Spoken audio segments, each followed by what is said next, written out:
எல்லாருக்கும் நமஸ்காரம். நான் நாமகிரி சௌந்தரராஜன். டெய்லி நாராயணம் பார்த்துட்டு வரோம்.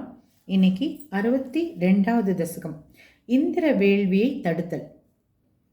கிருஷ்ணா, வசுதேவர் மைந்தனே, ஒரு சமயம் கோபர்கள் இந்திர வேள்விக்காக பொருட்களை சேகரிப்பதில் முனைந்திருப்பது கண்டு இந்திரனுடைய கர்வத்தை போக்க திருவுள்ளம் கொண்ட தாங்கள் அனைத்தும் அறிந்த போதிலும் தங்கள் தந்தையை அணுகி, அப்பா, நீங்கள் செய்யும் இத்தனை முயற்சிகளும் எதற்காக என்று நந்தகோபர் முதலிய கோபர்களை கேட்டீர்கள். இதை செவிமடுத்த நந்தகோபர், குழந்தாய், இந்திரனை மகிழ்விப்பதற்காக ஒவ்வொரு ஆண்டும் இவ்வேள்வி செய்யப்படுகிறது. இந்திரன் மழை பொழிந்து பூமியை செழிப்புற செய்கிறான். பூமியில் மனிதர்களின் வாழ்வு மழையை அண்டித்தானே உள்ளது. முக்கியமாக நமக்கு மழைதானே பிழைப்பு. ஏனெனில் பசுக்கள் புல்லையும் தண்ணீரையும் நம்பித்தானே பிழைக்கின்றன என்று கூறினார். ஹே குருவாயிரப்பா, தந்தையின் சொல்லை கேட்டு தாங்கள் மிகவும் இனிமையாக பேசத் தொடங்கினீர்கள். தந்தையே, இந்த எண்ணமே தவறு. இந்திரன் மழை பெய்விக்கிறான் என்பதே உண்மை என்று. பிராணிகளின் முற்பிறவி வினைப்பயனே தேவையான மழையை அளிக்கிறது. பெரிய பெரிய காடுகளில் உள்ள மரங்கள் இந்திரனுக்காக என்ன பூஜை செய்கின்றன? இங்கு பசுக்கள் நமது குலத்தனம் என்பது உண்மைதான். அவற்றின் பிழைப்பிற்கு வேண்டிய புல், நீர் இவற்றை அளிப்பது இந்த கோவர்தன மலையே. ஆகவே அதற்கு பூஜை செய்வது என்பதே சரி. இம்மண்ணுலகில் தேவர்களை காட்டிலும் மேம்பட்டவர்கள் அந்தணர்கள் தான். ஆகையால் அவர்களையும் பூஜிக்கலாம் என்று தங்களை சார்ந்தவர்களிடம் கூறினீர்கள்.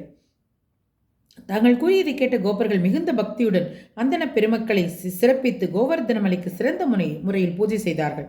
மிகுந்த ஆதரவுடன் கிரிவலம் செய்து மேலும் மேலும் வணங்கினார்கள். தாங்களும் மலை போன்று பெரிய உருவில் வெளிப்பட்டு இடையர்கள் எதிரில் அவர்கள் அளித்த நிவேதனம் முழுவதையும் உண்டு கழித்தீர்கள். பிறகு தாங்கள் அவர்களிடம் கூறினீர்கள், நான் கூறியது பொய்யா? இம்மலையரசனே நம்முன் தோன்றி நாம் அளித்த நிவேதனங்களை சாப்பிடுவது பாருங்கள். மலைகளின் பகைவனான இந்திரன் சினம் கொண்டாலும் நம் எல்லோரையும் காப்பாற்றும் திறன் படைத்த இந்த மலை. இதை கேட்டு இடையர்கள் அனைவரும் மகிழ்ந்தனர். கோகுலவாசிகள் அனைவரும் மிகுந்த சந்தோஷத்துடன் தங்களை பின்பற்றி கோகுலத்திற்கு திரும்பி சென்றனர். தேவேந்திரனோ தனது யாகம் தடுக்கப்பட்டதைக் கண்டு மிகுந்த கோபம் கொண்டு, தங்களது பெருமையை அறிந்திருந்தும் தங்களாலேயே இந்திர பதவி பெற்றிருந்தும் ரஜோகுணத்தால் மனம் கலங்கி இந்த செயலை பொறுத்தானில்லை. மதுசூதனனாகிய பகவானே மனிதனாக திருவவதாரம் செய்திருந்த போதிலும் தேவர்களுக்கு எதிரான வினயமற்ற செயலை செய்வானேயானால் அது அவர்களது பெருமைக்கு இழுக்கு செய்தது போலல்லவா? ஆகவே இவ்விடை சிறுவனின் செல்வம் அனைத்தையும் அழித்து விடுகிறேன் என்ற அகங்காரத்திற்கு இருப்பிடமான தேவேந்திரன் தங்களை வெல்ல முற்பட்டான்.